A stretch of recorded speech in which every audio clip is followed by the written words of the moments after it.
What are some of the most important things that people need to touch on to get that client to go, okay, you're the people we're working with? You think it's about your work and you think it's about the bid. It's actually not. It's how they feel while talking to you, while they're thinking about who to go with. That first year in which I worked with Kira, we went from doing $2.2 million in annual revenue to $3.9 million.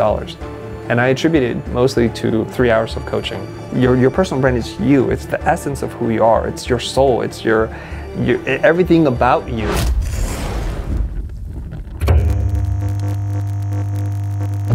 Chris, welcome to the Agency Pod. Thank you for joining us. And now we get to hang out in person. That's right.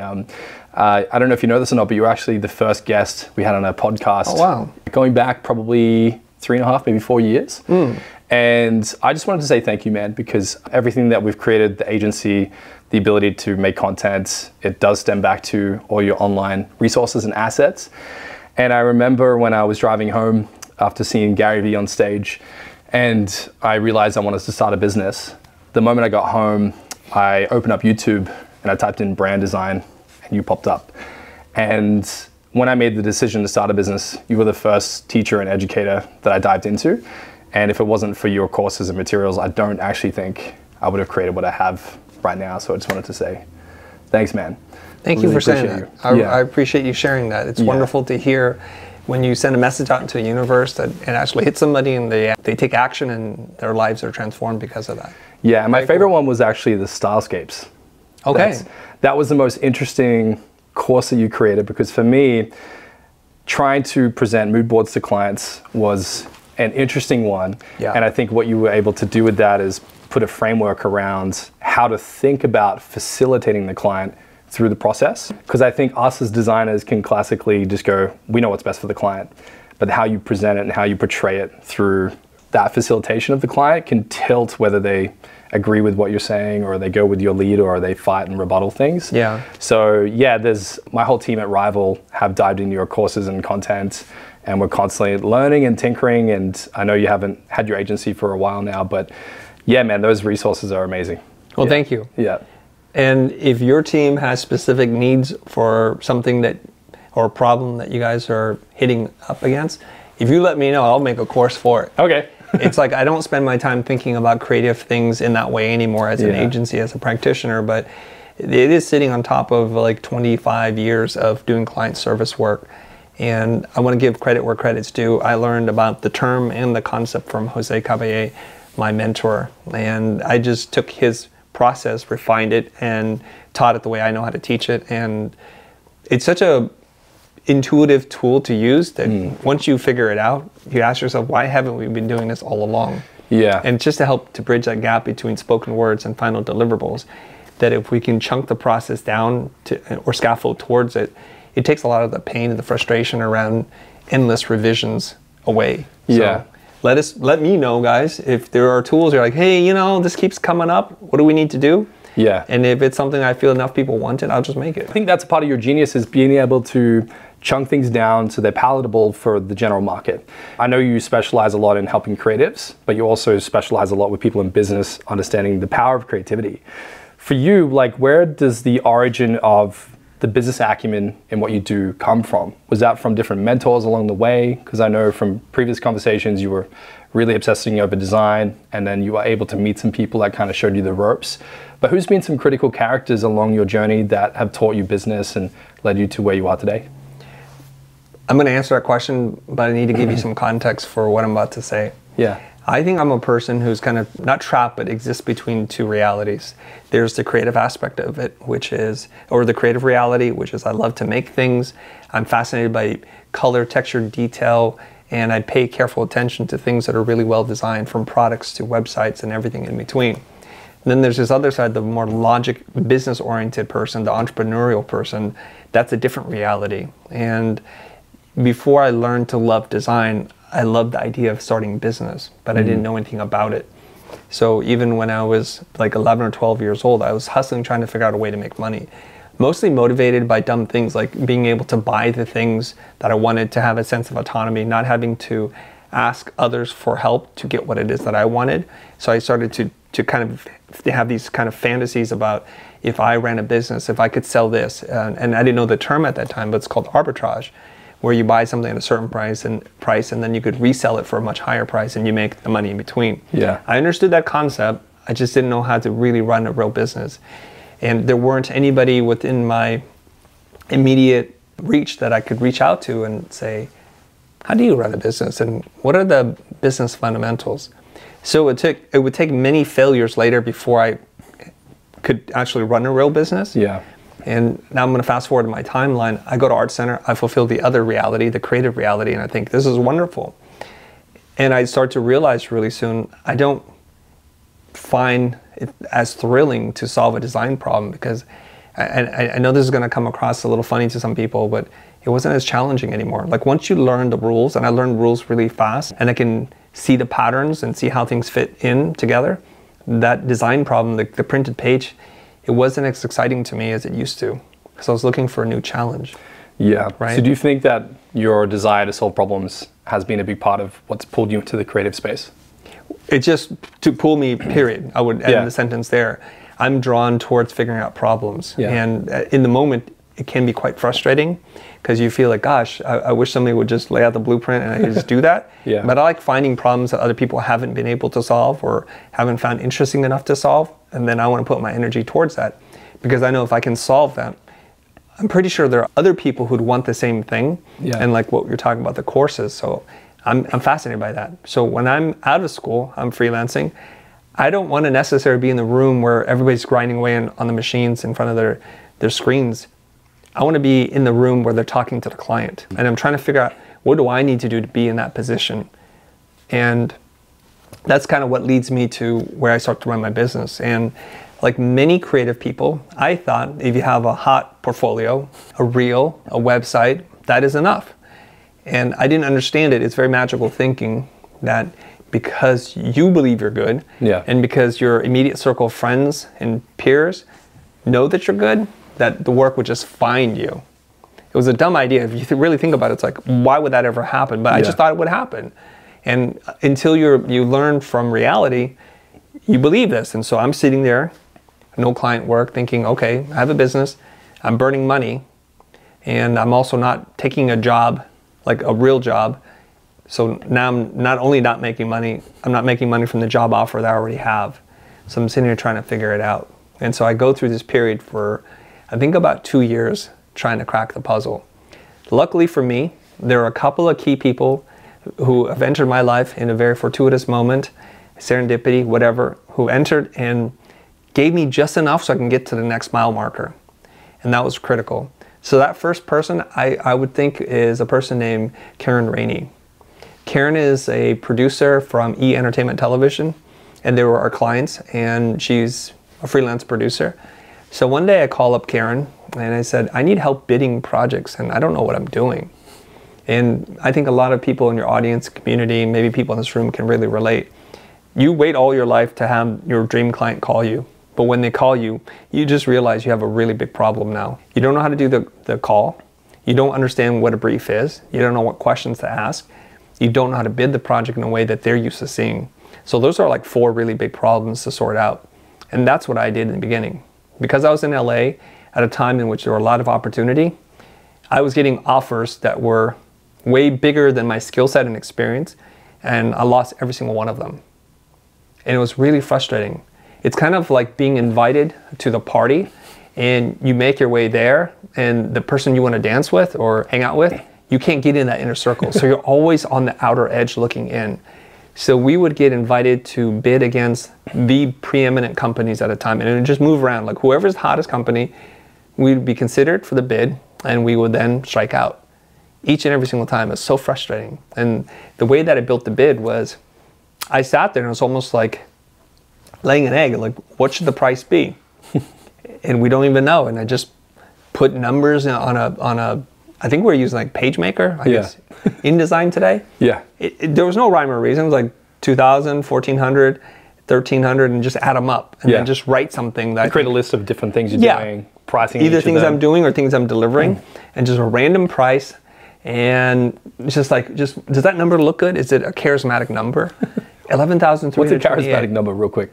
A charismatic number is usually one that ends in 9. Okay. Or a 7 or something like that. Yeah. Where people, for some reason, they see that ending number. That's why you see so many things for $399 versus $400. I don't know why, but there's a charismatic number. So I thought the more precise the number looked, the more the client was going to perceive.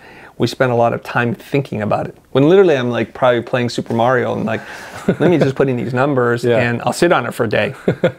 I did it in minutes, and then I would send a 2 or 3 page proposal, a bid, not a proposal, and then wonder like, gosh, there's got to be a better way. And so you lose enough jobs and you feel like really down on yourself. Yeah.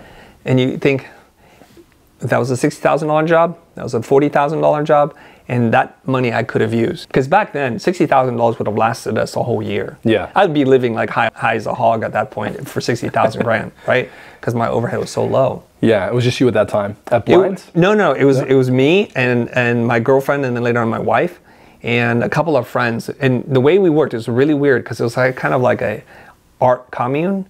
I invited my friends to quit their jobs. Yeah. With no assurances that there would be work for them, but I knew they all hated their jobs. And I said, hang out. Whenever I get work, we'll just divide up the money somehow. Yeah. And they said yes. These are all my friends from school who were working at big companies, and they hated their corporate job. And so like one by one, they're like, I'll quit, I'll come. I'll quit, I'll come. So we'd hang out. I'm like, okay, so there's a project. Can you work on this? And they would kind of keep track of the hours. And it wasn't really like based on the hours, just it was very feeling based. Okay, I think I'm gonna just give you $4,000 for it. Is that cool? That cool. Yeah. And we never argued about money. It was really cool. Like I was this benevolent CEO who's like, well, I think you worked a lot. Why don't I just give you this portion of it?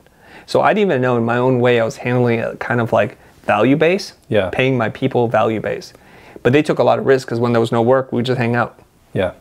So Karen comes into my life. I said, I don't know how to bid these projects. Can you help? She goes, I'd be happy to. I didn't know this at the time, but producers who work in a certain field, they bid for free. I didn't know this, but they bid, and if you win the project, you just kind of like good faith gesture, you hire them, and what they put in the bid for themselves, you pay them. So if they say producer, 12 days at $800 a day, you pay them $9,600. Yeah. That's how it works. I didn't know. So Karen builds a bid, and unlike someone else who built a bid for me, who took the files away and just gave me a PDF, she gave me the spreadsheet. We didn't get the job, but I got something much more valuable. I learned from Karen how to build a budget and an estimate in the most logical way. And that was the first big moment for me, like the first big breakthrough. Like, this isn't so mysterious anymore. Right. How you you bid. demystified the process. Yeah, basically she asked me a couple of questions. What are the milestones? We mapped about on a calendar with a piece of paper and pencil. Like throughout the project, what are the big points? Yeah, it's like let's say it's a 5-week project. So she would print out 2 pages of 1 month each, say January, February. We would look at it and she goes, what are the milestones? We put them down. And what are the resources you need? So once you understand the milestones, she's basically asking you, break this project down into chunks. Yeah. Well, there's a design process, there's an animation process, there's editorial, there's post-production, whatever it was. And then what do you need for this? Okay, so I need 2 designers for this. And she would just map it out. She goes, okay, and she'd go away in the spreadsheet and she'd work it out and she'd just punch in numbers based on what we projected. But she did the first thing, which was she added more time for people than what I said. Designers are notorious for underestimating the resources and how long something will take. Yeah. Producers who are smart, who are experienced, already know this. So if you say, it's gonna take me 2 days, I need 2 people, she'll put three people for 4 days. She just doubles things and just adds more. And if we don't use it, no problem. But she knows enough that if I needed a little bit more time or more money, it's already in the bid. So you're kind of building in the worst case process, or maybe what's likely to happen. I think it's most realistic case, not worst case. Yeah. Yeah. Where you are doing the most optimal case and you're not accounting for client revisions, indecision, or they want a little bit of A and a little bit of B. We think streamline, because we only think, what do we want to make? We're not thinking about what the client's going to actually do. And that's a mistake I made for like the first year, which is bidding on the project price, not thinking about facilitating the client calls, negotiation, different steps along the way, and making sure you can help them make a decision. And if they don't like something, you rework it. So there's all these different potential routes a project can take. So you're just like predicting what that could really be, and then that allows you to get an accurate price for the project. Yeah. What were the other things that you realized in that process that you're like, okay, when I bid, I have to have these ingredients. I have to showcase these things to the client, maybe from the client's perspective. In that moment or much later on? I think let's talk about the bid, because then you have the proposal, which is a little bit different. But like bidding for someone's work to go, okay, you're the agency or you're the freelancer I want to work with. What are some of the most important things that people need to touch on to get that client to go, okay, you're the people we're working with? Okay, this answer is going to probably throw your audience for a loop.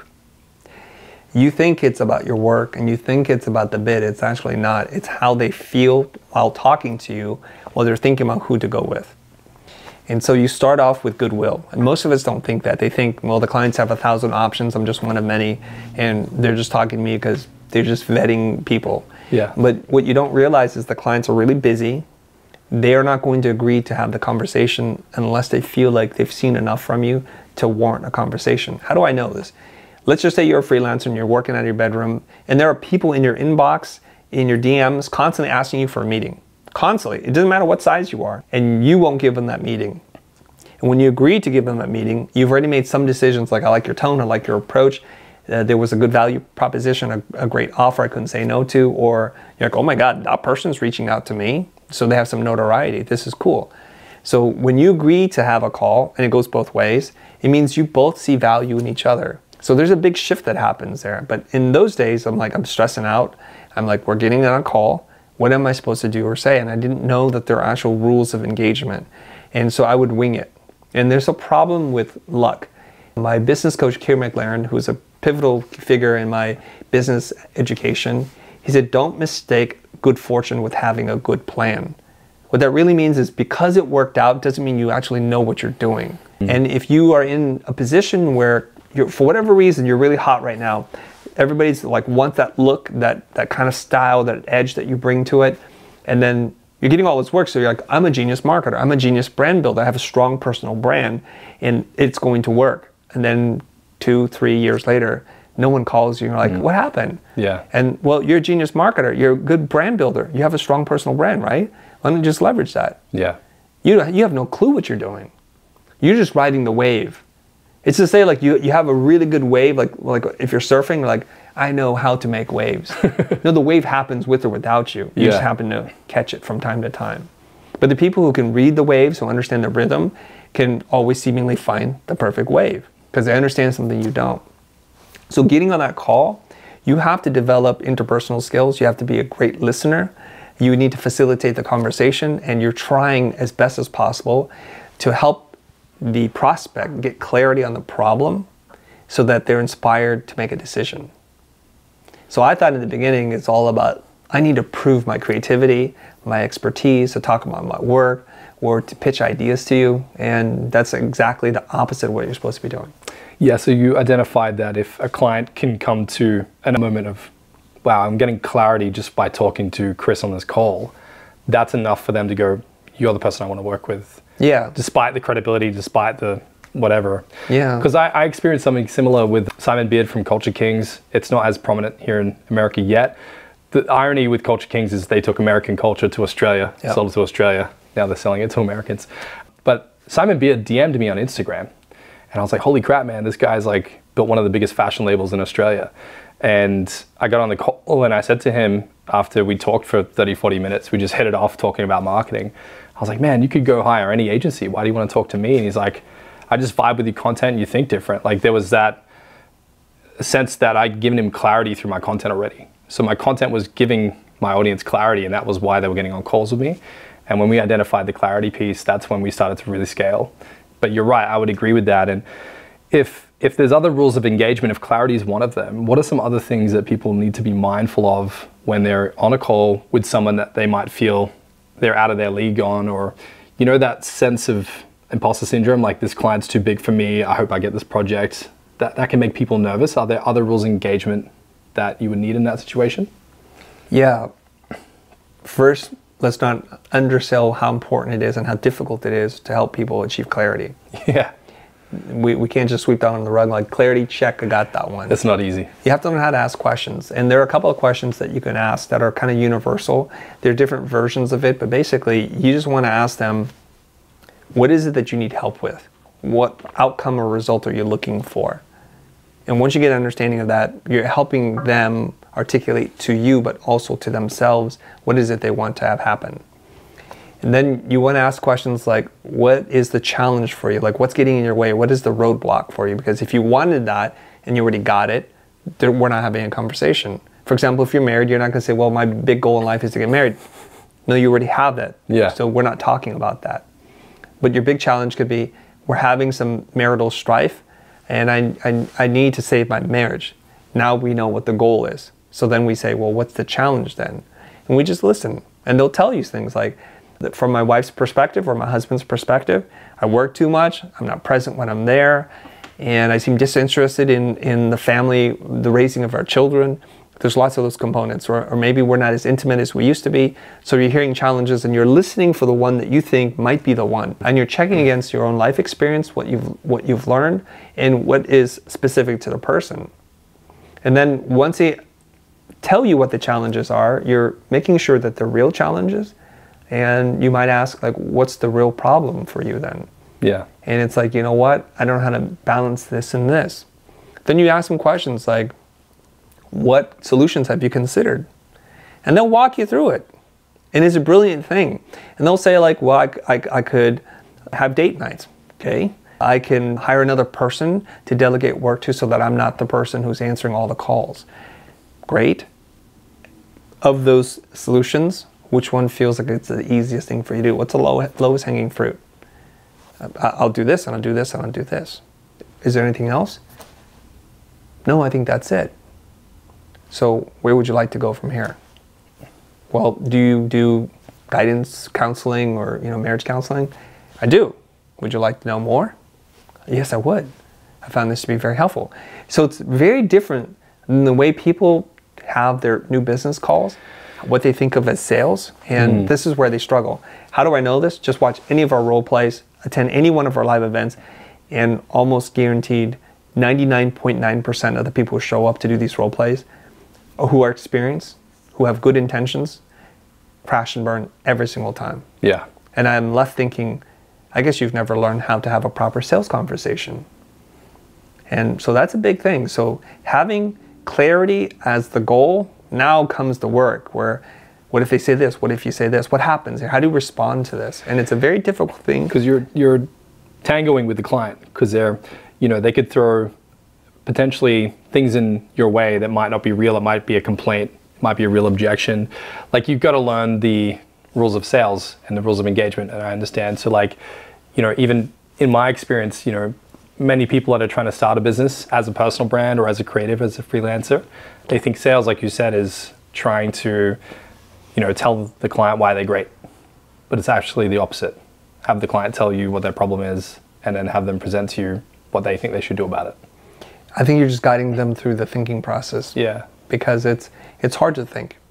Why do you think it's important that the client has to do that thinking process rather than, like, to say someone talking for 80% of the call, trying to convince a client? Oh, I see. Yeah. Okay. Yeah. Well, here's the thing. Unless you come up with the idea, you're less likely to follow through with someone else's idea. There's a very small percentage of the population where you say you should exercise, you should stop eating red meat and smoking and drinking, and you need to do X, and everything will work out for you. Like, why is that going to work? You don't know me. Yeah. You haven't heard me. I don't feel seen and heard. So what you do is, by the way that you phrase the questions, you help to guide them along a logical process of thinking that they might arrive at a conclusion that is beneficial for them. Chris Voss says this thing, and I think it's a beautiful statement. I think it's Chris Voss, hopefully I'm citing this correctly, is that negotiation is the art of letting the other person have it your way. I think that's Chris Voss, yeah. Yes. Yeah. So if we think about a sales conversation is you thinking about what it is that they want and helping to guide them so that it feels like they have autonomy and free will, but ultimately they land kind of where you want them to land. And it could take many different routes, and it's a very complicated skill to develop. It's not something that you're going to watch a video and like, I got this, I'll do it. Yeah. Yeah. Who helped you with that early on, other than the characters you mentioned already, to really refine your sales acumen or your negotiation process? Yeah, I think I understand problem solving, and as we mentioned before, I'm looking for problems to solve all the time. I didn't know what the rules of engagement were. I didn't know you can actually literally ask the clients or prospect what it is you're thinking. So my business coach, Keir McLaren's like, how would you even do these sales calls the way that you're doing them? When do you find out if they like this or what they were inspired by? You never ask. And I thought, I can't ask that kind of question. I'm a creative auteur. Like, I'm supposed to use my intuition, my magical powers to look at their face and their brief and their brand and just intuit the solution, right? He goes, no, just ask. And I'm like, I didn't even know you can ask. Okay. Yeah. So the next time I had a client, which was like within days, talked to them and asked them questions. Didn't get that client, came back and said, hey, I did what you said. I asked these questions, they said this. He goes, oh, you need to say this instead. And so I have to say, my coaching sessions were 90 minutes long, usually with Keir. In 2 coaching sessions, basically 3 hours, he helped me to close and become a whole new person just because he gave me permission to ask the questions, and then he made a small tweak. He says, oh, when they ask this or they respond this way, just ask this question instead. And he modeled it for me because he would give me examples of questions. I'm like, oh, it sounds really basic. It sounds like a normal conversation you're having with somebody, and so I could just do that. And so that first year in which I worked with Keir, we went from doing $2.2 million in annual revenue to $3.9 million. And I attributed mostly to 3 hours of coaching. So I want to bust another myth here, which is it takes years of coaching, multiple sessions, trial by fire, crawling through glass and walking on hot coals for you to become a different person. Well, that's entirely up to you. You can transform the minute you decide I'm open to hearing a different way and I'm willing to execute on things I don't fully understand, and understanding it won't actually help me execute. I just need to execute. So when Keir's like jump, I just like, how high do we jump? When's the next time we go? And I found over and over again, when I was seeking help, when somebody gave me help, I just executed it. I don't sit there and debate about it, you know, and it's worked out really well for me. Interesting. And I remember once when you were in Sydney at the Google headquarters, a woman was asking you a question, and she asked a question in a way where she wanted the answer. You gave her the answer, and then the rebuttal was, yeah, I've tried that, doesn't work. How much of I've tried that, but it doesn't work for me gets in the way of us creatives from actually having the success that we want? You know, like you were saying before, so much of what your success has been is attributed to 3 hours of coaching, which was because they said to do something, you just actually did it. You didn't question it. Well, what we do is we want to develop critical thinking skills. Yeah. We want to have evidence-based research and be analytical that way. So when we say, yeah, I've tried that, but that doesn't work, where else does this work? Where else it doesn't, where it's not true? Okay, so let's look. Let's say you want to get fit and you try a program. You monitor what you eat and you exercise moderately, and you're still not that close to your goal. So do you just say then exercise programs don't work, dieting doesn't work? No, I think your application of it, your commitment to it, maybe have failed. And there wasn't a magic pill that you can drink. So now to rule off every version of that and say none of that works for you is a little silly. Yeah. Right? And so I just found one example. So what I do is when people say things to me, I try to find the one case in which it's not true. And it's actually very easy to do because most people aren't that critical of a thinker. So when they say things, my presumption is, I don't think you know what you're saying. I don't think you've thought this through. And I don't think you looked for evidence and you're not looking at this critically. I just try and find the one case where it's not true. And if it can be proven once that it's not true, then the whole idea falls apart. This is the scientific method, right? Yeah, like if I was stubborn to you saying, Dane, go do this, and I were to say to you, yeah, Chris, I've tried that, it doesn't work, then you would try to build a case around something where I haven't critically thought, so that you can prove evidence that maybe I need to be more open-minded, hypothetically. Well, potentially depending on a relationship, yeah, what our kind of social contract is, I would give you very different answers. Yeah. If you hired me one-on-one, I would say something very different than if you approach me in the street. Yeah. Or if you approach me in the comments, because I don't know you and you don't know me. We don't have an explicit relationship that I can just say whatever it is that I want. So when you say social contract, it's like we need to understand each other at least a bit more. So when you give the advice, it's a bit more relevant to the person you're talking to. Yeah, have you heard that term, social contract, before? I don't fully understand it. Okay, though. great. Yeah. Let's just talk about it. Yeah. Well, as society in different groups of people, we agree to certain rules without even speaking. Right. Now, I'll give you some examples, kind of gross, okay? The three of you guys are traveling together. If someone wants to just rip one in the car, you just do it because it's just three boys. As soon as, I'm sure it happens, is why I'm bringing it up, right? If somebody wants to flick a booger out the window, it doesn't matter because you're like, we're bros, we're cool. Yeah. The minute a girl walks in, you're like, whoa, can't do that now. The social contract changes. And so we have agreements in the way that we work and how society works. Like, we have an agreement that we're not going to just randomly commit acts of violence on each other. We could, but we don't. And every once in a while somebody breaks that, hopefully then good people step in to prevent that from happening. Yeah. Right? Like, theoretically, if you leave something of value there, our agreement is we don't take it from each other. Agreed. And we just have to hope that that's true. Or if you live in a small town, you can leave your doors unlocked and no one's going to come in and take things without letting you know, like, hey, Dana borrowed a cup of sugar, or I got you next time, you know, we were short on butter or something. And you're cool, of course. I have a friend who grew up in the Midwest, and it always confused him because when they would go on vacation, his mom would drive away and say, hey, do we leave the doors unlocked? He goes, of course not. He goes, we got to turn around. She said, why would we do that? Because our neighbors might want to borrow something. They have a different social contract. You wouldn't want to do that here in Los Angeles because we have a different contract. Yeah. And so what we're talking about here is when someone asks a question, like say I'm speaking somewhere and it's a free talk, somebody comes and asks, hey, you know, I'm stuck here, and I'll give them advice, and then they say, well, I've tried it and it doesn't work. I might say, okay, I don't know how else to help you. I might just end the conversation there because I'm not really vested in trying to convince you to do something. Yeah. You've shown attachment to an old identity. You're showing me resistance to taking new information in. So do I want to spend all my time talking to you, or would I rather talk to Dane or someone else and help them? And my preference is usually, if you're not here to learn, I really don't know what I can do. There's a quote, you know, when the student is ready, the teacher will appear. At this point in time, that student is not ready to find their teacher, or I am not that teacher, and I'm okay with all those options. Now, if you and I are really good friends, when I could just say to you, man, you got broccoli in your teeth, something's wrong, you know, or your socks smell bad. And then when you say, hey, man, I'm stuck on this thing, and I tell you what to do, and you're like, that don't work. I'm like, let me talk to you right now. I've noticed a pattern of thinking. You seem to be stuck, and I'll get into it with you because I care about you enough to kind of add that friction, that heat, so that you can have a transformative moment. So it depends on my level of affection or how much I care and how much trust you've given me that I can do this. The extreme version of this would be if you've enrolled in one of my classes. So I was just at Art Center yesterday. Those students have signed up for something. And I feel as an instructor, given how much money they pay for tuition, I owe everything to them and to myself to give as much as I can in the way that I think they need to hear this. Otherwise, I'm doing them a disservice. Yeah. It actually makes me really angry when other instructors don't tell the truth. And they allow their students to go through the program without saying, you know, this idea is flawed.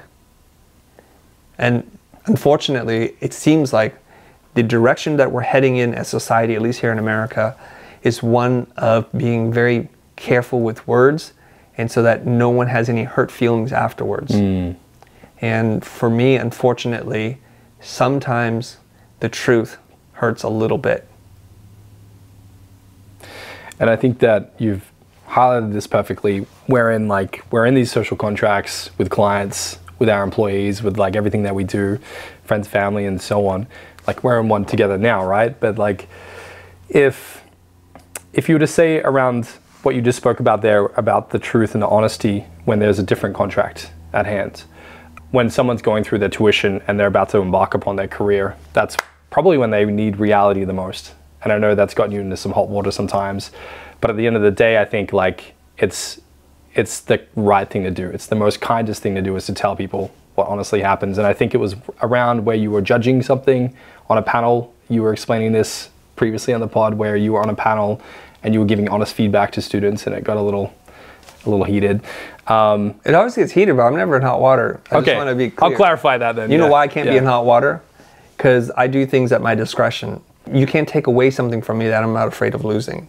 So when I taught, I'm like, I don't care, I'm going to do what I want. And if somebody has a problem, you can fire me and I will make more money doing what I'm supposed to be doing instead of giving my time away. Yeah. And so it's one of those situations. Now, people are so sensitive today. Like, I literally went to a graduate program critique, and I was It's like, let me just ask you a few questions. And some people are like grimacing, like, oh my God, you went hard on that person. I'm like, that's not hard. I'm just warming up. What are we talking about here? Yeah. Shouldn't you know the answers to these questions? If you don't, now's an opportunity for you to make some notes so that when this really matters and when it counts, that you don't have egg on your face. I feel it's a disservice to the student if later on in life you went somewhere where there were real stakes, not imaginary ones in a room. Like a job or a promotion. A job, an interview, anything where real money was on the table, or you're on stage and you're speaking and you're professionally going to be embarrassed, that then you were asked that question and that was the first time you've ever been confronted with that. I would think back to every one of my teachers and I would say, you failed me, you failed me, you failed me. Because this should have come up earlier, right? It's the thing, like when Keir sent me to ask questions differently on a sales call and I heard a question back that I wasn't prepared to answer, I went back to him like, yo, what happened? He goes, oh, you should have said this. And I remember thinking to myself, why didn't you tell me that in the first place? Thinking like, you knew this was going to come up. Yeah. But here's the thing. And I let that idea go away. And I'll tell you why. It's because he doesn't know how much of an idiot I am that I didn't know the answer to that question.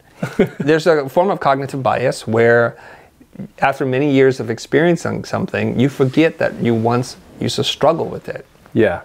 And so that's what Keir's thinking. This is what happens to me. I'm like, oh, I gave you the assignment. Of course you know how to do all these things because I know how to do these things and it's so intuitive.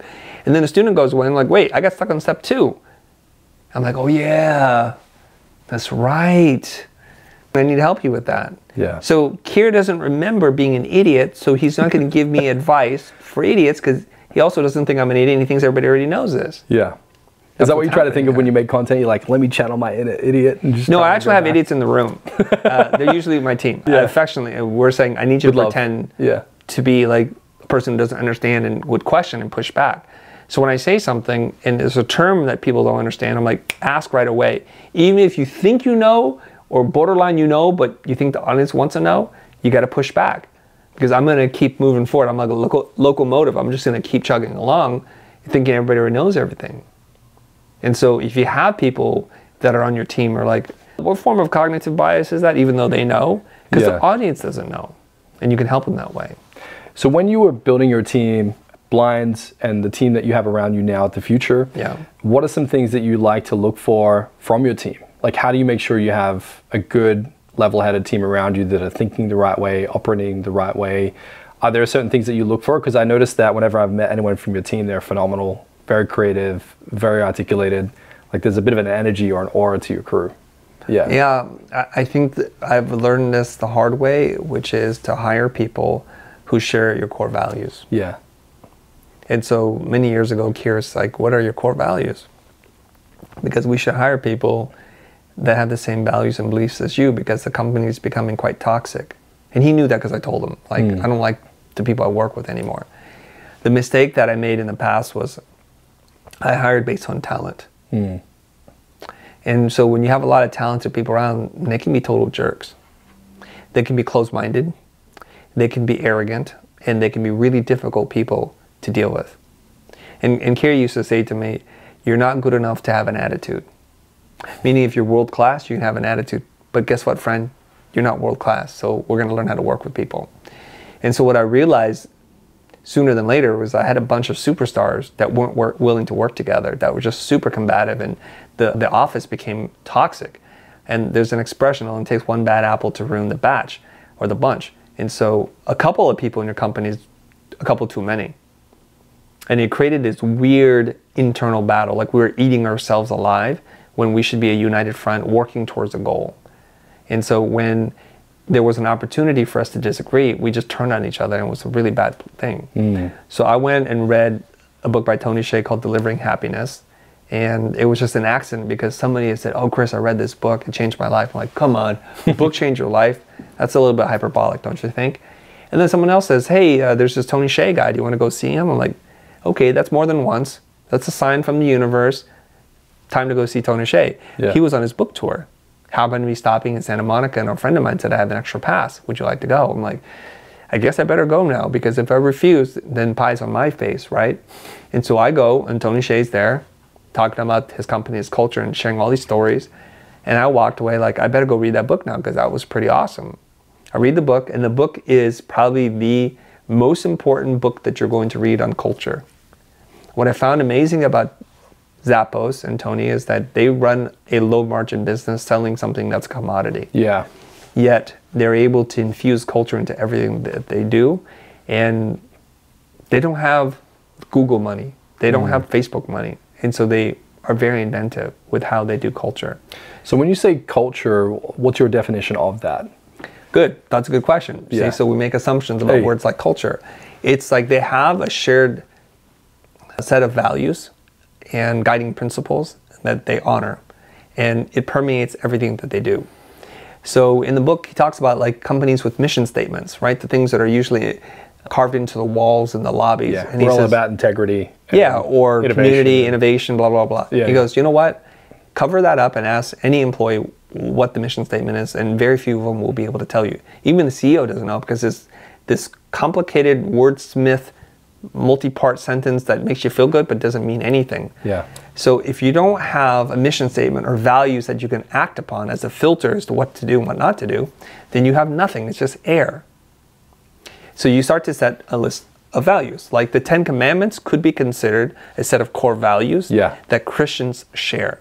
Yeah. Thou shalt not kill, thou shalt not covet thy neighbor's wife, thou shalt not steal. Whatever it is, you just go down the list, right? And that, sorry if I messed up the 10 Commandments there. So we wanted to find our 10 Commandments. Yeah. What are our 10 core values? And I struggled with writing them. And I couldn't, like, to know yourself and to create a code of like your beliefs and values is a very difficult thing to do. So I did the next best thing. I just stole the values from Zappos and I just changed some of the words. Yeah. I'm like, here's a guy who went to Harvard, clearly a smart guy running $1 billion company. He's thought about this for many years. I would just take that. So we just literally took the Zappos core values and just changed it where like that doesn't make sense for our kind of business. So some of the values is embrace fun and a little weirdness. So if I were to write down like, well, we want to be creative and you guys can't be too zany sometimes, but we have to be responsible adults and blah, blah, blah, and we won't hurt each other. You know, embrace fun and a little weirdness. Yeah. That is very succinct. We can understand that, right? And so we just borrowed that and that became a part of our values. Now we have a new problem. A lot of people here don't exhibit these 10 core values.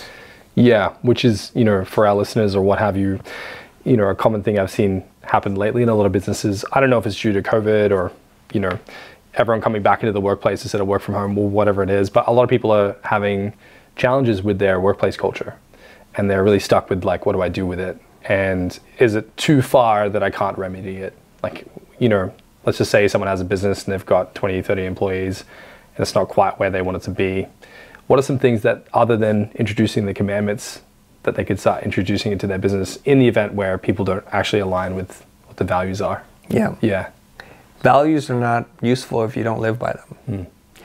So what you do is our process of installing the operating system of our values took about 1.5 years. It's not an overnight thing. Yeah.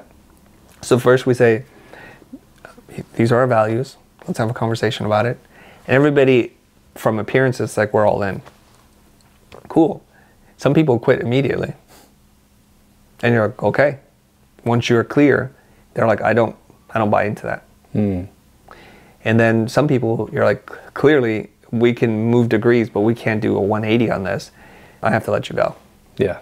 The tricky parts, I mean, the extremes are always easy. You need to be fired. You're my golden children. The ones in the middle are the trickiest. Yeah. Do you have the potential to become the person that we think you can? Or are you more, you need to be fired? That's the process that takes 1.5 years to go through. Yeah. And it's a bloody process. Because every day that goes by, you're like, you're not exhibiting the values. You're not exhibiting the values. But how do I get rid of you now that you understand? Because they don't see it themselves. So slowly but surely, and we're a very small company, so I imagine in a really big company, it would take a much longer period of time. Yeah. And so we start filtering people out. Some people quit. The majority of them quit. Some I had to fire. And some of them just gracefully exited and moved on to another company. Yeah. So now we have a company where everyone's aligned in the culture and we feel unstoppable. There's no more internal resistance. There's no more somebody trying to muck up the works because they don't like the way something is done. Now, when you're talking about remote culture returning back to work, there's a real danger here, and I'm probably gonna get into some controversial water here. Oh, go for it, man. Okay? Yeah. I feel that in the years during COVID and post-COVID, people have gotten really accustomed to working in a monoculture. They work at home, they do whatever they want, they dress the way they want, and it's kind of like homeschooling. There are a lot of benefits, but what you don't know how to do is compromise and work with others. And so when you're waking up when you want, going to sleep and doing whatever you want all the time, that's ultimate freedom. It doesn't make you a good team player, okay? So when they're plugged back into the workforce, each person is bringing with them the monoculture of like a remote workforce, which is like a bunch of homeschooled people. If you can imagine, like, there's gonna be a lot of weird, awkward conversations. Yeah. So somebody ate my food from their fridge. Yeah. That's a problem. Like, why is the water like this? And they go on, the temperature's too hot, the temperature's too cold. You got those kinds of problems. But I think there are a lot of benefits from working from home, and there are probably just as many benefits from having a combined space where people come together and learn how to work as a culture, as a company, to achieve common goals. And so that's the clash that we're getting. You can have both. You can have a blended version of it, but it's really, really difficult. Yeah, what's your experience with either or? Like, are you seeing differences play out in culture and performance in teams, whether they're all remote or all in-house? I don't have enough of sample size to answer that in any significant way. I can only relate based on our own experiences. Yeah. There was a period, if you watch our YouTube channel during COVID, that the content seemed different. It's different because the way it was created is different. My process prior to COVID was very clear. We have a bunch of office space, all our cameras and equipment. We can do live streaming, we can do whiteboard sessions, we can do it by ourselves, we can invite people, and it was really open to the way I wanted to teach. Perfect. And it was humming along for about 6 months when we finally got it all set up, and then it came crashing down because now we can't even see each other. So the content that you saw after that was me working in isolation without the cameras, without my setup, without people in the room. And after a while, it's like it's becoming a drag to create content because I'm not here to teach myself. What's the point? Like I said, it's important that you have a couple like idiots in the room. I love them because what they do is they ask questions and they add friction so that I can clarify something. Because if I wanted to teach a concept to myself, that lesson would last about 3 minutes. Don't do this, always do that. And I'd be like, cool. But people don't operate like that. They need to understand why. Yeah. They need to think through the problem. They need other tools. And what if this happens? What if that happens? Then I can help them. So do you find that like your natural creative process is very much supported by having other people in the room, challenging your ideas, questioning things that allow you to go into different tangents to answer different questions different ways? Yeah, I've seen like you that. answer questions one way, but then another way and another way and another way. And it's like, you know, when you're on a sales call or whatever, sometimes you'll explain something to a client in one particular way, it just doesn't land, but you tilt how you express it and it lands. So when you're creating all this content that you're producing, what is your, I guess, checklist of things that you like to have to make the ideal type of creative content on your YouTube channel, through your podcast, and all the rest of it? I don't know if I have so much a checklist. Yeah. I just have a lot of experience to Or a fall framework or things that are important to you. on. Okay. Yeah. Well, we've been talking for almost an hour. Yeah. I've come with no preparation. There's no script there. Yeah. And how can we have a conversation? Because you ask a question. That's what students do. They ask a question. So it's like, okay, now I kind of have to search what I think about this, what experiences, what analogies, is there a framework, and I just share. And I very much enjoy this kind of open fireside chat style of teaching. It makes a lot of people uncomfortable because there are people who need to know what are the steps, what are we going to learn before we learn it. They're very process oriented, and I understand that that's what some people need. Yeah. I work much better like we're going to, it's probably more like rugby or scrum, like we're going to put our heads down and we're going to push the ball together. Yeah. And eventually we're going to get across the finish line. And so what I need is just a room full of hungry, curious minds who can at least articulate halfway decent what it is that they want or the problems they're having. I don't need all of it, I just need a problem. So I'll tell you my process for creating content the ideal way. Yeah. I sit around with a group of people who are ambitious and driven and want to achieve more than what they have in life. And I just say, what are the hot topics that are concerning you? We just write them on the board. And I say, well, the one I'd like to tackle is this because I feel like this is going to energize me. because we do get the same problem over and over and over again, right? Which you commented about. So I'm like, let's work on this. Okay, what are your problems with this? Tell me, what is it you're trying to achieve? And then it becomes pretty apparent to me, it's a mindset problem. It's a framework problem. It's a tools and resources, or it's just, I need to be stern Asian father right now and just say, no, shut up, get to work. And you don't need any more information, just you're not willing to do the work. And I challenge them. And I'm adjusting in real time to the person. And this is where, I guess this is one of those learned skills where you read the person, you read the room, and you look at the micro expressions, the eyes are open, the eyebrows are up, or their bodies are closed, they're starting to get smaller in the room. I said something that I need to pull them back from. Or the glassy eye effect, which is they're about to cry, and then I make a decision, do I want to see them cry or not? Sometimes I want them to see them cry because it's a cathartic experience to be able to unleash that emotion. But sometimes it's because I said something that they took in a wrong way or the way I did not intend, then I need to bring them back. So it's never the same thing, because you could look behind my shoulder and said, Chris is trying to make every person cry. I'm not. Just some people, in my opinion, need it. Yeah. When I say need it, I mean like in my cruel way, I want to see them cry, but they need it because they need to let go of this thing and they feel safe enough to cry in front of me. What's really cool for me is when I'm doing the deeper kind of personal branding work, is I say I've failed if people in this room don't cry. And I'm talking to mostly the macho men in this room. And when they do, there's this moment, and every man knows this, like, is it cool for me to cry? And I said, it's okay, let it out. They start bawling, like on my shoulder. Yeah. And like, I'm so sorry. I'm like, you don't need to be sorry, just don't get snot on me, but otherwise you're cool. Salty tears I can deal with. Yeah. You know, the snot trail, not for me. Yeah. What do you think it is that brings people to those cathartic moments in your workshops? And, you know, I was shocked when this happened as well. When we would deliver a project, we thought, oh no, this is a happy experience for the client. We're delivering their project, and then we see tears, and then they start welling up. And it's because, like, what they've been dreaming about for so long is like come together, and now it's real. Yeah. You know, what do you find is that are those typical moments maybe for personal brands that people need to break through to kind of persevere and do what they need to do? Yeah, first, if that's literally what's happening when you're presenting, you're doing something crazy good. Yeah. Because I've been working for a long time. It's not often that people will cry. About 2 out of 5 calls, we make clients cry. Calls or in delivery? Delivery calls. Oh, okay. Yeah, like delivering the work, they just start tearing up. Wow. Getting you emotional. have very sensitive people in Australia. Yeah. Well, half of our clients are Americans. Okay, so you bring it out of I made an ex-Marine cry. So that was pretty okay. Yeah. That's pretty awesome. Yeah. Okay. And so the question is, what makes people cry? Well, in your particular case, let's talk about personal branding. Okay. Is that something that you're really pioneering at the moment? You're running these amazing workshops globally. You've got online content and courses and everything for it. For personal brands, what do you think it is that mostly holds them back and that might bring them to that moment of tears that they need healing for? Yeah. Okay.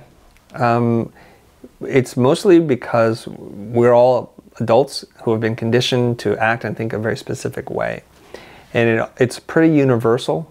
It's not 100% absolute. Like maybe if you grew up in a village somewhere in Africa, you'd have a different mindset, or like a Tibetan village somewhere. But in modern cultures, there's this thing that we've been educated, and the education that we get is all our individuality has been removed. And so we know this. Like if you have 30 students in a room, the one who's different is held back, put in detention, is said that has focus problems, all kinds of things, or is the leper. They're isolated and then ostracized. And so as soon as you see Johnny or Mary getting into trouble for like asking lots of questions or drawing why everyone else is focused, then you say, well, that bad thing happened to that person. And we're pretty smart as kids. We're like, we want to be praised. We want to be loved. We want to be understood and all these kinds of things. So that person's getting negative feedback right now. So we all tighten up and we don't want to be like that. So we start to learn. You ever see these videos when they train like a dog to wear a muzzle? Yeah. It's pretty brilliant, right? Like Cesar Millan? Yeah, I haven't seen his version of it, but there are a lot of people on Instagram and TikTok who do it. So what they do is they show the muzzle and they try to put on the dog, and the dog has a bad reaction. And then they put on the muzzle themselves, the trainer, and then they give the dog a little treat. And they just keep doing it over and over. So they model the behavior, and eventually they give the muzzle, the dog doesn't fight, pulls it off, gives them a treat, and now they put the muzzle on the ground, the dog just puts it on himself. Yeah. And it's pretty cool. So what that's telling you is, you know, animals behave a certain way, and a human is just a complex animal. Yeah. So when we see behavior being rewarded or punished, we start to learn really quickly. It's the same one where they take a fake cat and they beat the cat for doing something. Yeah. And then the other cat's like, whoa, don't do that, because that's not good. Yeah. Would you We liken that learn. to like social conditioning or, Yeah. you know, and it's also by osmosis, like just by being in a crowd for a long duration of time, Yes. it starts to rub off on you and you start to think and Yes. operate a certain way. And I had this thing where I was explaining it like hot coals. Like imagine if you had a pile of hot coals and you put a cold coal on top, what happens to the coal? Heats up. But if you put a hot coal on a pile of cold coals, it fizzles out and goes lukewarm. So where you are in your environment totally dictates what you're capable of doing.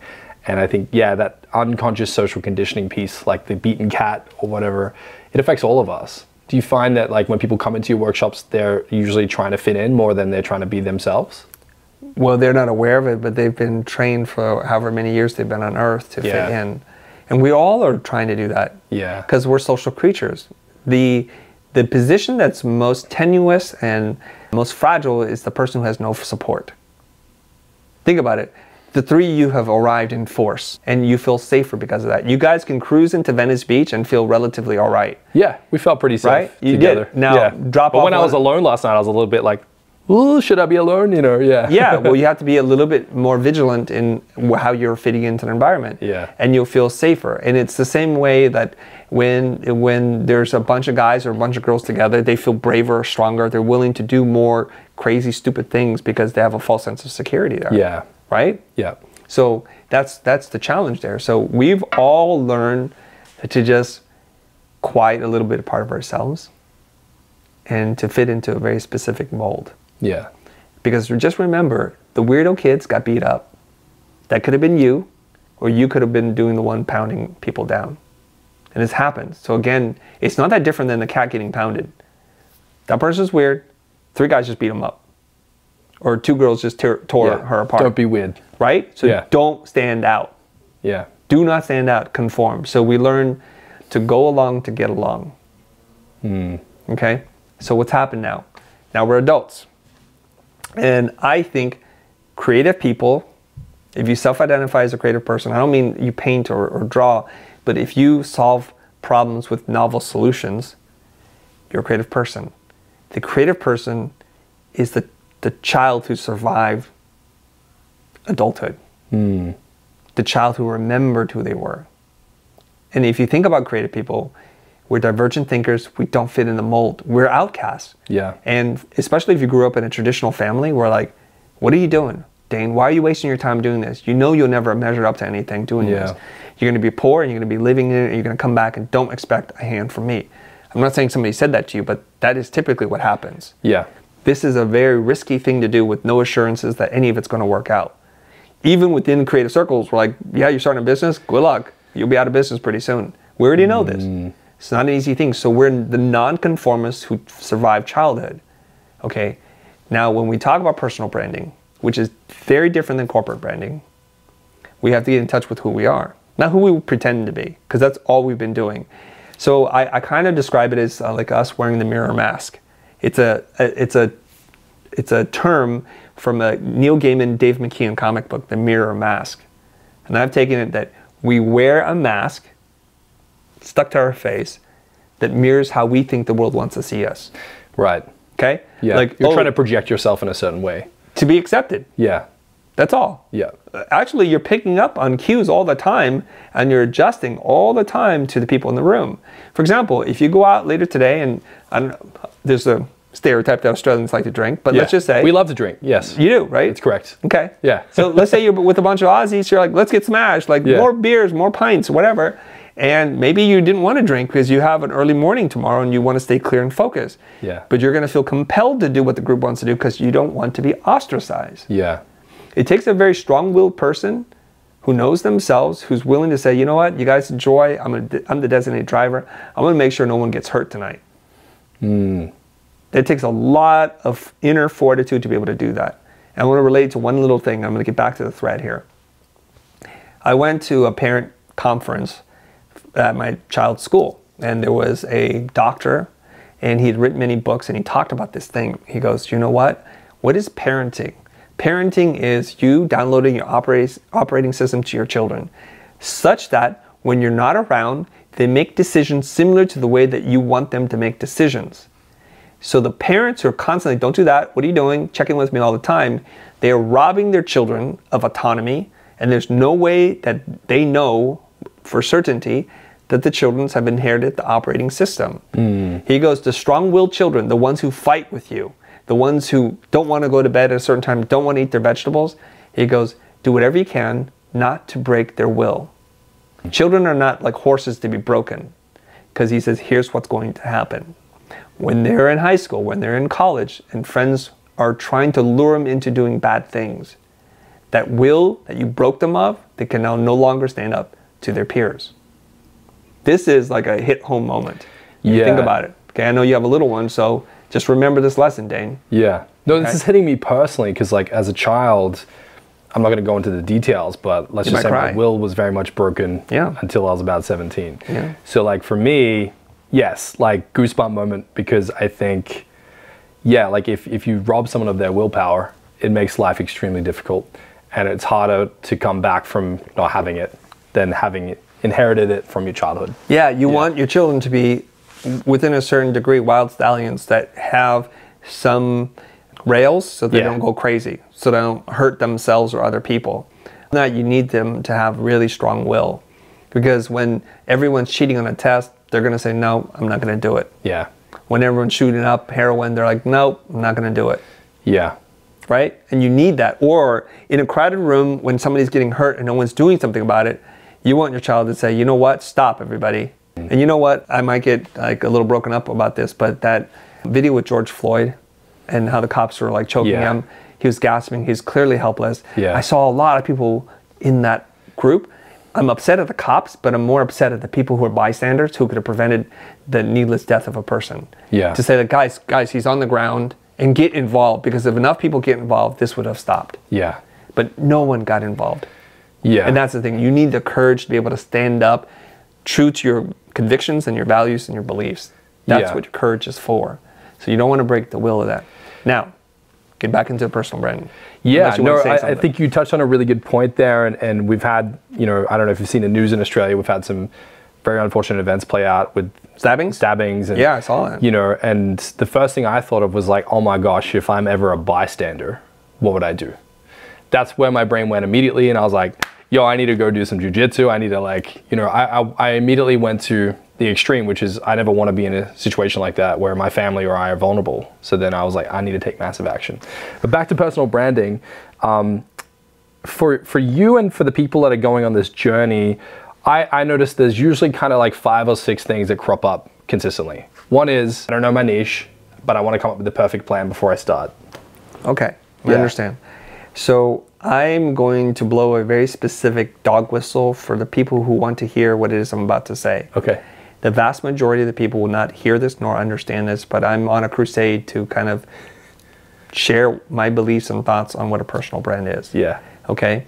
So you may have many jobs in your life. Yeah. Have you?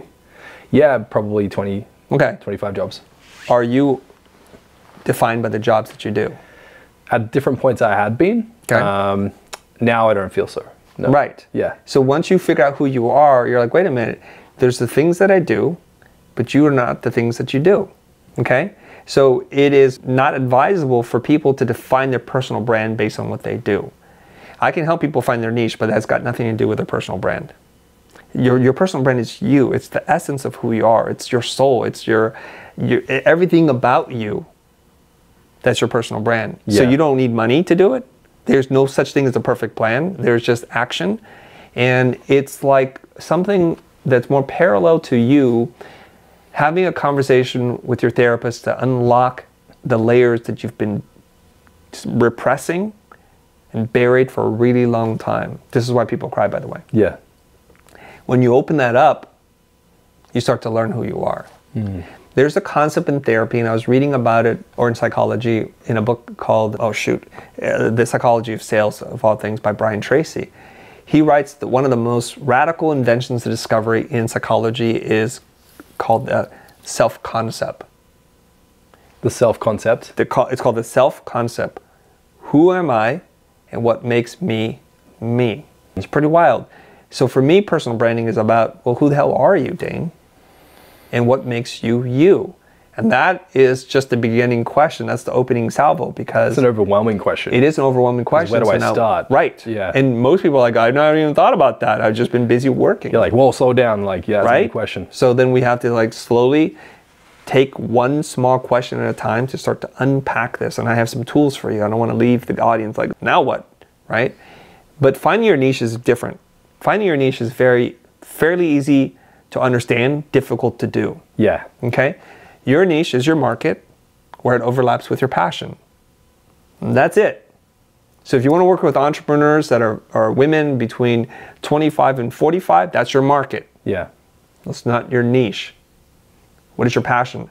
I'm really passionate about floral arrangements, about graphic design, and building websites. So I want to work with female entrepreneurs between 24 to 45 who are building a floral business, who need design and websites. That is your niche. There you go. Okay? And I took that from Michael Porter's book. Michael Port? I took that from Book Solid. Okay. By Michael Port, I think. And then for those listening, we'll put all these books in the links. Yeah, if I have up the names, I'm sorry, everybody. No. Just correct it all. We'll get all the links for you. You got the team to do all the Yeah. fact checking. Okay, so that's an easy way to understand that, right? Now everybody can understand who's your market, and the smaller the market, the better. What is your passion? And he has prompts in his book on ways to figure it out. But the easiest way to figure it out is what your passion is. What feels more like play than it does work? For some of you, it could be writing, could be designing, making social content, or engaging with people, or producing videos, or talking to people that you find inspirational. That's going to feel like play, not necessary work. And how do you know this? Because you would do it for free. You would do it past your normal bedtime, where you lose track of time. You're in your flow state. Most of us need to tap into what our passions are, more so than what earns us money. The long run is, when you tap into your passion and you find a hungry market for it, you will make more money than the people who pursue what makes money, because they will not survive that. Just real quick, can you define a hungry market? Yeah, Yeah. a market that is actively seeking a solution to their pain right now and have the capacity to pay for it. Yeah. That's a hungry market. Yeah. And then you need to align your passion with your audience in a way that serves a hungry market. Yes, because in the market, there's lots of different types of people you can serve. Yeah. You want to make sure, for example, if you're a loan officer for people who can't afford loans, we have a problem. So you have to change your offer. You have to do something because they can't afford a loan, and you want to sell loans. So it's a hungry market. Then you might be able to offer like something where a government subsidy, or Something. they could get a loan, or Or a program to fix their credit first. Yeah. So you're preparing them for that. yeah. Okay. Okay? Yeah. So that's the niche market part. Is that clear? Yeah, it's clear. Okay. Yeah. Let's get back into it then. So to who are you? What makes you you? And so we begin at the beginning, from birth. We really do. And we kind of go back in time, because I think who you are today was already formed probably between the ages of 0 to 7 to 9. Yeah. Somewhere around there. I've heard that. Pretty much everything that you were was defined. You're like, no, I'm very different. I said, well, let's test the theory then. Okay, I think it's just been repressed. So we say, well, first, where were you born? Who were your parents? And what were their beliefs, and what's the history? We get into a little family history then. Yeah. Because, believe it or not, there's something called cultural currency. And people trade on this all the time. When you say I'm Australian, and you say you're from Sydney, Yeah. people already have ideas about you. Yeah. And you have We ideas drink a about lot. yourself. We're Drink loud. a lot. Sometimes you're loud, but Yeah. you're also very friendly and approachable. Yeah. And you're rugged, Yeah. you know, and there's a charm to the way you carry yourself. Everything ends in a question mark. So you're not super aggressive, or at least Yeah. you're perceived not to be.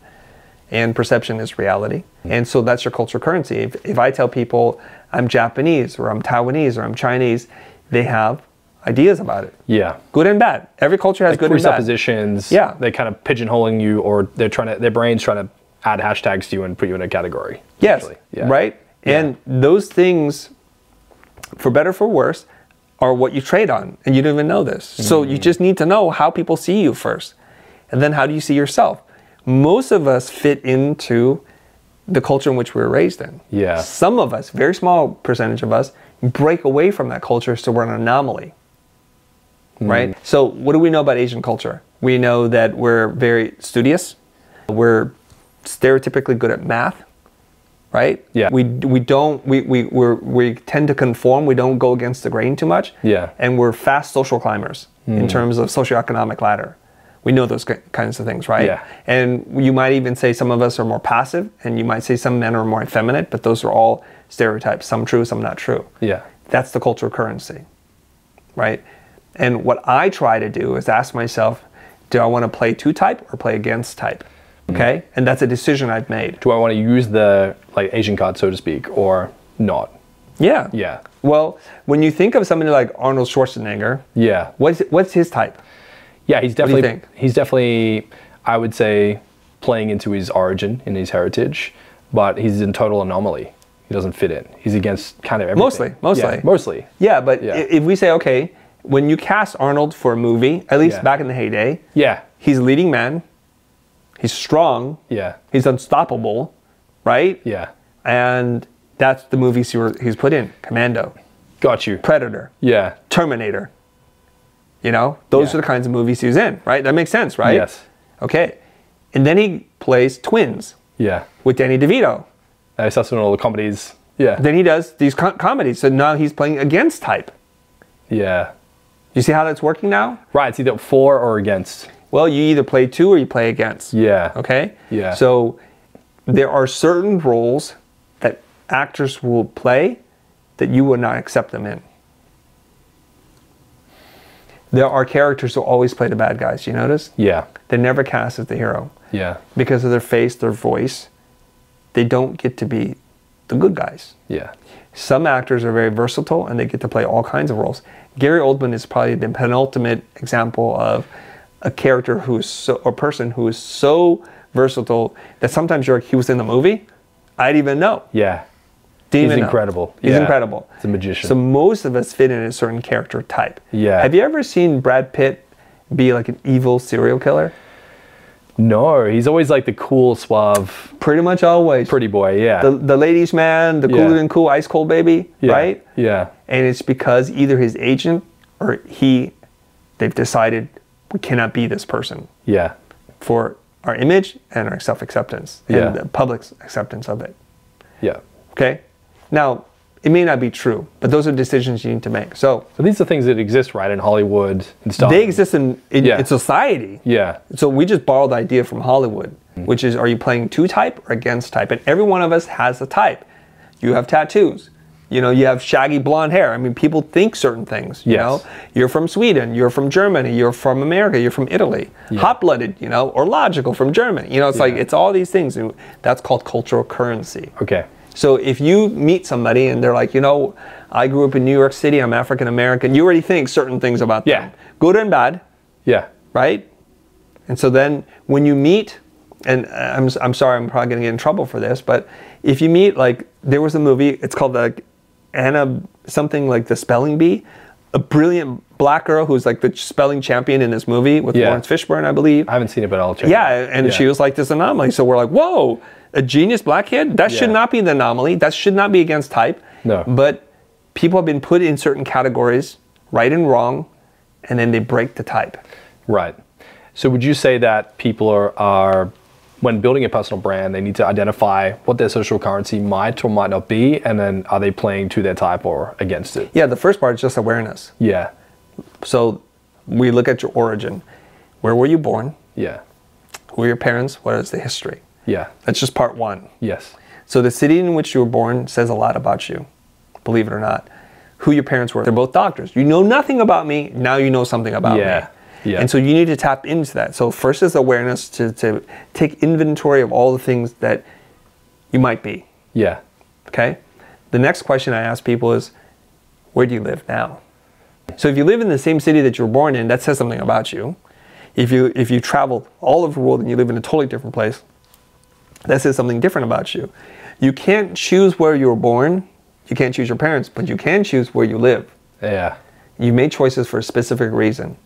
So some people will say, well, it's like I'm a person with roots in this society, this community. A multi-generational, how do you say, is there Sydneyan, or what do you guys say? Aussie. Yeah, we don't. I don't think. We don't do the city So thing. like, but you know, yeah. people who live in San Francisco, they have a unique identity. Yeah. I'm a third We know what you generation mean. Franciscan or something. Yeah. I'm like, what?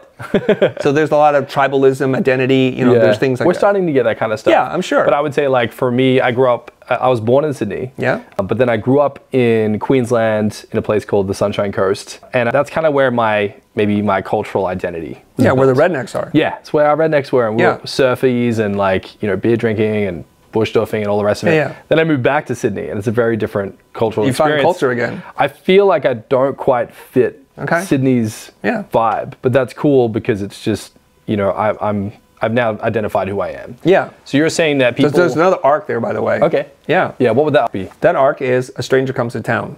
Yeah. That's you. It's the classic beginning to many, many stories. Really? Yeah, think about it. Do you know Buck Rogers in the 21st century? No. Okay, that's an American science fiction thing, right? Okay. Who's Buck Rogers? Buck Rogers was a guy who was frozen in time and was a football athlete, I believe. Yeah. Who was then frozen and, you know, reanimated in the 21st century or whatever. And he's not doing what normal people do.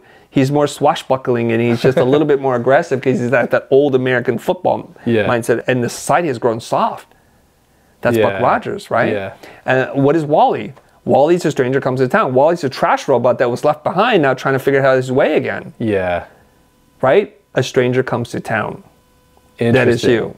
Interesting. Okay? Yeah. It happens, now that you're aware of the concept, there are only so many tropes within movies or stories, then you can see, like, it's a good thing because it's either you're an extraordinary person living in an ordinary world or an ordinary person living in an extraordinary world or something like that. Yeah. It's that juxtaposition that makes it interesting because if you're an extraordinary person living in extraordinary times, well, duh, you just fit in.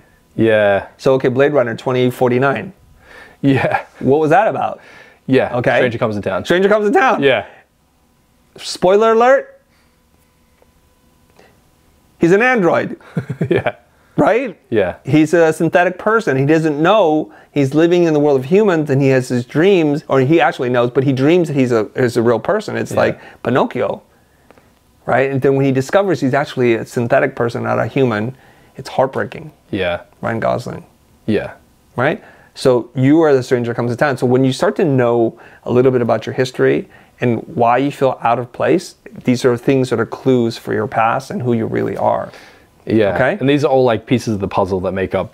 Yeah. Yeah. Yeah. And if Yeah. I were to tell you things that you thought no one knew or understood, and I looked you right in the eye and told you that, there's a strong probability you're going to have something called an emotion. And if I push it hard enough, you will probably break. Yeah. Okay? Yeah. Because I had goosebumps earlier, and that was a moment where it's like, had you kept pushing, I might have teared. Yeah. A little bit, right? I saw a reaction, by the Yes. way, because Yeah. I'm pretty attentive or tuned into this kind of stuff, attuned Yeah. to it. And so I'm like, oh, do I want to pull in that thread or just want to leave it alone? Yeah. And so my job is to be able to create this experience for people in mass. So when you come to a workshop, you sit down with me and you're like, oh, I'm going to learn how to grow my social media account. Not really. Oh, I'm going to figure out my niche. Not really. Yeah. I'm going to help you figure out you. Yeah. And that's when people have like breakdown moments. And it's a beautiful thing to witness. Yeah. To create safe space for people to feel so free to express themselves. Yeah. In Barcelona, we had a guy who traveled that. I think he's from Austria or some other place, or maybe from Switzerland. I can't remember. He had a shaved head. He looked like he can be like a right-wing neo something. You know? Yeah. Let's just say that. Fill in the blank. Yeah. Yeah, strong, just like tough guy. Day one went by. Day two, he broke like within the first hour. Yeah. Just sobbing. He's a photographer. It's a brilliant, beautiful moment. I wish everybody can have that, but not everyone's so ready to do that. And so they just hold back, and they're still living with that old script, which is, I'm afraid of being judged. I'm afraid of not being accepted for who I really am. And to that I argue, I would rather have no one like me knowing who I was than to have a lot of people like me and not me be myself. That's powerful. I want to be me. And it's a journey, and I say this, not inventing your personal brand. It's a journey of rediscovering who you are. We don't build brands. We just need to remember. And it's a tough thing. So we excavate and we go back and we pull on threads that for some people are quite painful. For some people it's very cathartic and they're like, oh my God, for the first time in my life, I feel seen and heard. Yeah. And it's a powerful thing. Yeah. And I like what you said there about remembering who you are. Yeah. Because that's the moment where I see the tears in people. And, you know, Vin Jiang, we both love his content and I've been to his events. He shared a story with me where, you know, he was working with CEOs of Google and big shots in the world. And he said the saddest thing I experienced, Dane, was I'd sit down and work with someone in their 70s who's had the biggest career that you could imagine in Silicon Valley. And they break down usually in his program. And he said that numerous occasions he'd heard someone say, I feel like I just learned how to dance and the music's almost over. And to him, that was the most terrifying thing, which was, why would you live a life living on other people's terms, not living a life that you want to live in a place where you're full of joy and dancing through life, so to speak.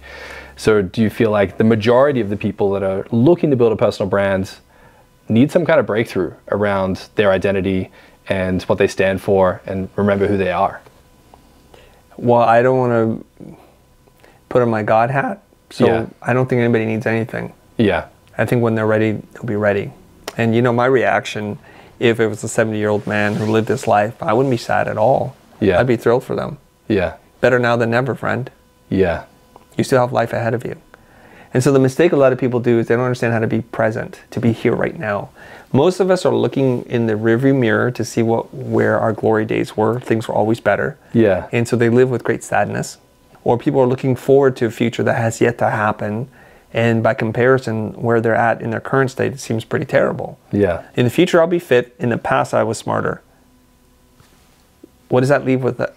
I don't know if there is such a thing as the past or the future. I think it's a construct. Yeah. There's just what we have right now. To be present in the moment, that's all you got. Yeah.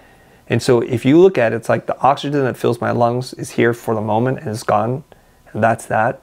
And the blood that's coursing through my veins, this is all I got. If you live like that, then every moment's a gift. And Damn, that's man, how you have to live. Bringing me down to earth right now. This is amazing. Yeah. But it's a good point because, like, what else do we have other than this moment? What else can we control? Well, until you can invent a time machine, Yeah. until you go interstellar on me, I mean, I'll that's try. all we got. I'll do my best. Please. Before I die, please. Yeah. Yeah. No, this is powerful, man. I think, you know, the whole idea around giving people the space to, you know, identify where they're at and become present. I think, you know, the breakthrough that I've seen recently is people are starting to realize that the opportunities around personal branding are significant. What's your take on where the climate's going with the internet, social media? Like, and again, this might be a wild guess, but where do you think things are kind of moving when it comes to personal branding and what opportunities are in front of people that they might not realize? I think based on how many stories we're hearing in entertainment news and real news, I suppose, about people who seemingly have built up a career, a following, all of a sudden becoming overnight multimillionaires, in some cases billionaires. Yeah. That it gets really exciting, like, wow. And so what happens is the fools rush in immediately. It's like a gold rush to say, like, oh, I want to have this now because of this. Your motivation shouldn't be driven, or you shouldn't be drawn towards the making money. Your motivation should be like, who do I want to be in this life, in this world, and who am I really? And then let the cards fall where they may. You may not have the exact same attributes and opportunities as the other person has, so to try to follow them in the exact footsteps doesn't work. I heard Acronym co-founder and designer, art director, creative director, Errolson Hugh talk about this at one of his talks. He goes, the problem that people have is when they look at something that they're inspired by, they copy that thing. He goes, that's a mistake. It's already been done. What you do will only be a poor facsimile of that. What you should do is copy the thinking that produced that, because then your interpretation of it can be very, very different, right? And I get it. This is how we learn. Somebody shows you, they kick a ball, you kick the ball. Yeah. They dribble a certain way, you dribble a certain way. They swing the golf club a certain way, you do the same. It's how we learn. We pattern ourselves after other people. We model after other people. I get that part. But that only gets you to the base level. To play this game, to leapfrog, what you have to do is copy the thinking. How do they come up with this and where are they going? So if you look at a certain person who you admire, who has a strong personal brand, or a successful entrepreneur, or a great parent, you don't say, well, they grew up in this city, then therefore, and I didn't, I can't do that. Right. You're copying the wrong kinds of things. Yeah. You have to copy the philosophy, the thinking process, which is what did they learn in their specific set of circumstances and events in their lives that I can draw from it. You copy the thinking. It's a very powerful thing. That's where we should be. Yeah. What are some things that people can do to start copying someone's thinking? Like, I understand the framework, but how do I do that? Okay. You have to become an astute observer of the world. Okay. That's just like the clarity thing. Yeah. Easy to say, hard to do. So if we use an example, let's just say Alex Hormozi. Yes. If we look at what he does, we can try to, wear the flannel and the nose tape and the Crocs. Which a lot of people have done. Yeah, I've seen that. Yeah, embarrassing. You could try to make... It's embarrassing. Yes. You could try to make content like him. You could grow a beard, all the rest of it, right? You could try to sound like him, present like him. I would love to know how he comes up with how he presents his information. Okay. Like, how does he break it down? Is he trying to make it at a 5th grade level and keep it universal for everyone? I'm trying to understand his approach and why he's doing it the way he's doing it. Yeah. Yeah. I could teach you how, by the way. Okay. Not today, but I can. Okay. That's our 4-hour session there. Yeah. Yeah. No, okay, so here's what we do. We say, I admire the way this person thinks. Not what they do, but how they think. Yeah. So the first question we ask ourselves is, what did they read, consume, participate in, and do? Who did they have conversations with? And we start to reverse engineer that. Okay, so the best way is if somebody's written a book, just go to the index and they cite books to read. So when I find an author I look up to and I read their book, I'm like, this is brilliant. I go straight into the index and add every book to my Amazon. Wow. First step. Yeah. And this should not be like a revelation in many, because they're literally telling you, I stole ideas from these books. Yeah. Yeah. And if you follow this thing, it's an infinite path.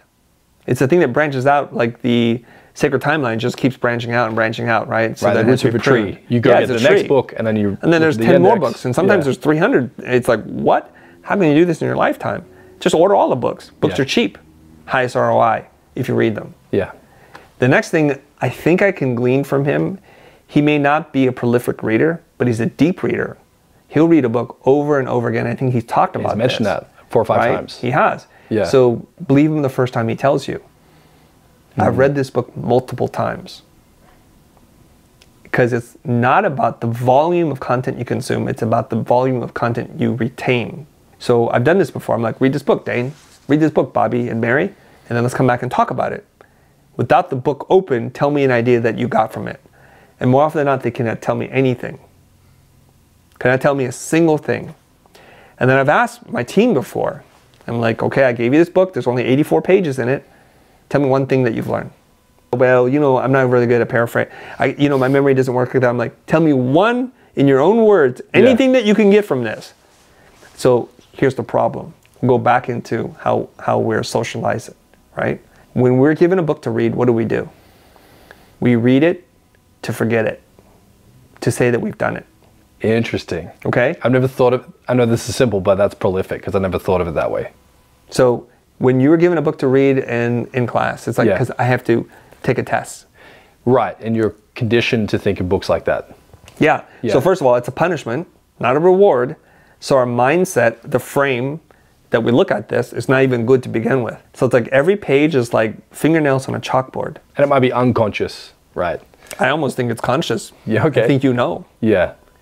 Right? Like all of you probably have had a traumatized experience 100%. As a child with something that for most people are like, why would you have, like if somebody made you eat Brussels sprouts and you got whipped for it, now when you see Brussels sprouts, emotionally, intellectually, you know what's happening. You might not admit it, but you know what's happening. No, I had that experience with passion fruit as a kid. Right? Here's an example. Yeah. One of my friends, Japanese American, he was homeless. He grew up, even though he had a parent, he says he doesn't have parents.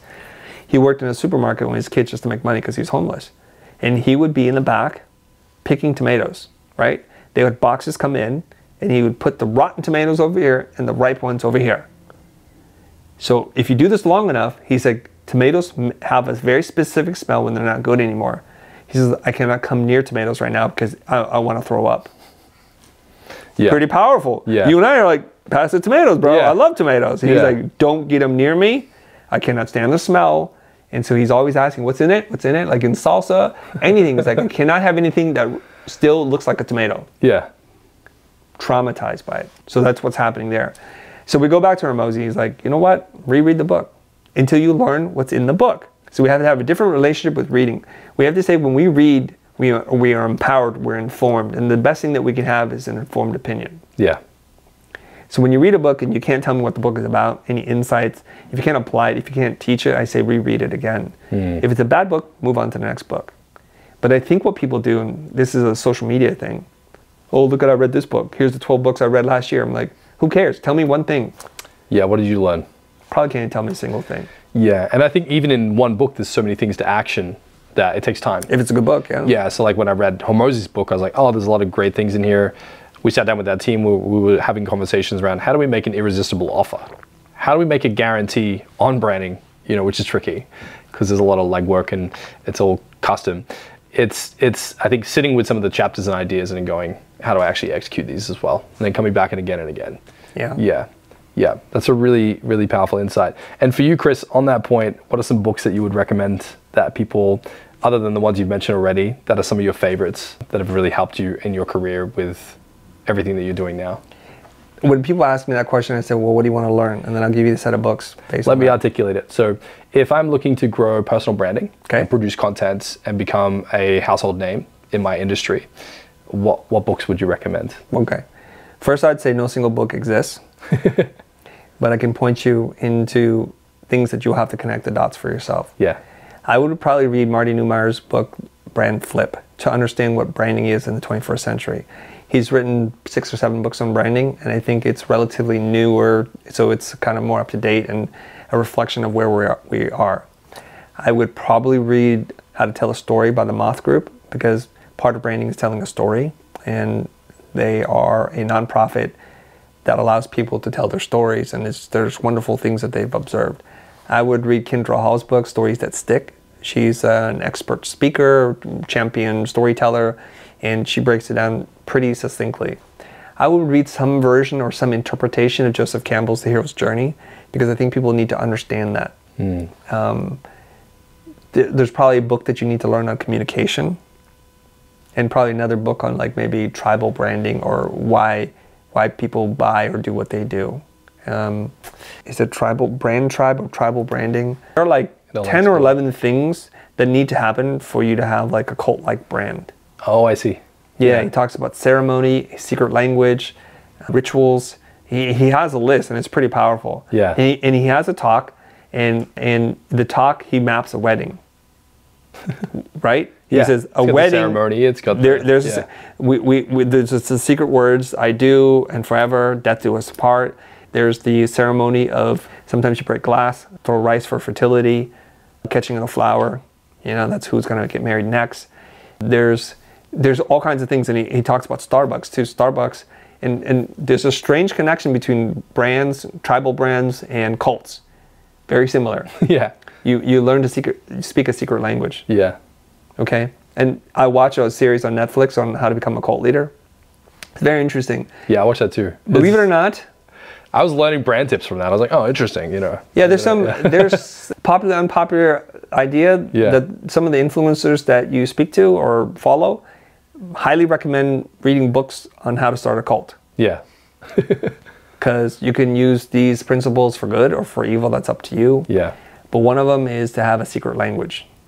So when you say secret language, like what do you mean? Are you talking about code words, phrases, catchphrases, things you like make that? people switch out their words for your words. It's like an Apple genius. You don't work in sales. No, that's not it. That's something else. That's called marketing. Right.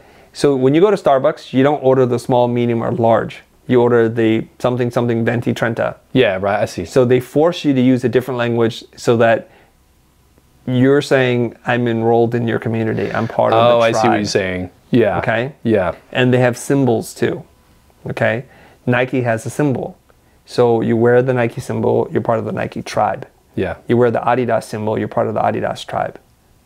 And so there's all these things that strong tribes and brands do that enroll you in there. For example, I've always admired Europeans for this. When you guys go to a soccer or a football match, you start to sing your song. Yeah. Americans can't do it. We have no fighting song. Right? So Yeah. it's kind of weird. And you wear your colors, you wear your war paint. So if you're Brazilian, you wear the yellow and the green. So people paint themselves, and people who are really actively involved in college games come shirtless in the middle of winter Yeah. with their horns out and their body paint on, screaming whatever. It's like, by the shape of your body, I don't think you've ever played football. Yeah. But here you are, yelling your face off. Yeah. And what is it to you that they win? Yeah. Your sense of identity. So they're making you wear the colors, the icons, to sing their song, to speak their secret language, and to do their ceremony. There might be like a weird, like one of these tomahawk chops, which they do here in America. There's a bunch of different things. So you now can look around the room and feel safe and that you belong and you're connected. Yeah.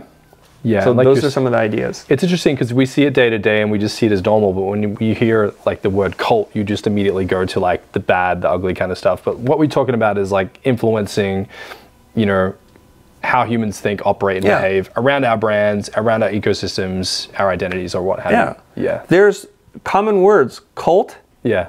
culture, cultivate. Yeah. It's not like this completely foreign thing. Yeah. So it's just that when we think cult, it goes right to the negative. Just like the word manipulate. Yeah. You're like, you're manipulating me, aren't you? Well, is manipulation always bad?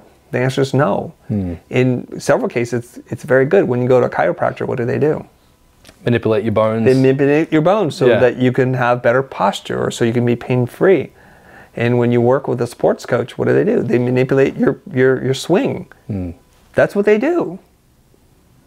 So, you know, the word manipulate, it depends on how you use it. Yeah. It's like you talked about with briefcase words. Words have associations attached to them, and it can complicate what a word means. Yeah, well, there are words within words. Yeah. And so it means too many things to different people, but because part of the popular culture uses the word in a very specific way, it changes. Yeah. Right? Yeah, like if you take the word masculinity, depending what room you throw that word into, interpreted completely differently. Yeah. Yeah. Well, Chris, thank you so much for giving us your time and having us here in Pasadena. It's a beautiful place of the world. And yeah, man, I'm just grateful for everything you've done for myself and my team and the community that you continue to create content for. You're an inspiration for a lot of people out there, man. Just keep doing what you're doing. And yeah, thank you. Thanks, Dane. Thanks for making the trip and being accommodating by meeting me a few minutes from my house. You're very welcome. Yeah, this is a beautiful studio, so we'll give the studio a shout out as well. If you're ever in Pasadena, you can come check it out. But Chris, thank you so much, man. Appreciate it. Thanks, man.